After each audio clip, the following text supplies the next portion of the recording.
ကဲမျိုးရိပ်မင်္ဂလာပါနော်ကျွန်တော်စီကဒီနေ့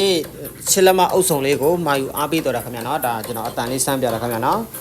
ကဲဒီလိုအုပ်ဆောင်လေးတွေကျွန်တော်စီမှာနော်ကိုယ်တိုင်နော်စိတ်ကြိုက်ဆင်ပြီးတော့မာယူအားပေးလို့ရတယ်ခင်ဗျာနော်သူ့အတန်တော်လေးနော်ကျွန်တော်စမ်းပြပေးမယ်ခင်ဗျာနော်ကဲနော်မစမ်းပြခင်နော်ဒါသူ့ရဲ့နောက်ပိုင်းလေးခင်ဗျာနော်သူကအိစလာကျိုးလေးနဲ့လာမယ်ခင်ဗျာနော်ဂျက်ကောင်းနေတယ်ခင်ဗျာနော်ဘောက်ဆိုလဲကျွန်တော်ဂျက်ကောင်းနဲ့တခါတည်းနော်တခါတည်းကျွန်တော်ထည့်ပေးထားတယ်ခင်ဗျာနော်အခုဒီဆက်လေးက350ဝက်ခင်ဗျာနော်350ဝက်ကိုနှစ်ချမ်းရတယ်ခင်ဗျာနော်ဒီကောင်လေးရနော်အခုဒီသူက classic ဒီအမျိုးအစားခင်ဗျာနော်ဒီ15ဆိုလို့ချင်းနှစ်ချက်အပြင်းရတယ်ခင်ဗျာနော်သူကကျတော့ဒီလောလောဆယ်ဒီရှစ်လက်မလေးနဲ့ဆင်မယ်နောက်ကျမှသူကအဲ့လိုမျိုးထပ်ဖြည့်မယ်တဲ့ခင်ဗျာနော်ဟုတ်ကဲ့နော်သူအတန်တော်လေးနော်ကျွန်တော်ဆက်ပြပေးမယ်ခင်ဗျာနော်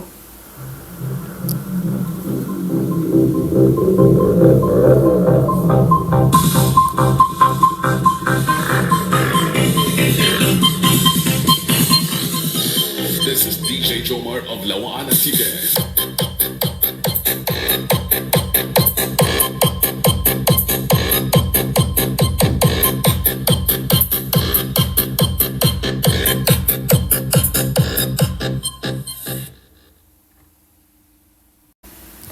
ကဲဟုတ်ကဲ့ဗျာနော်ကျွန်တော်နှစ်ချမ်းဆက်ပြပါမယ်နော်ဒါ channel A လေးခင်ဗျာနော်ကဲဒါ channel B လေးနော်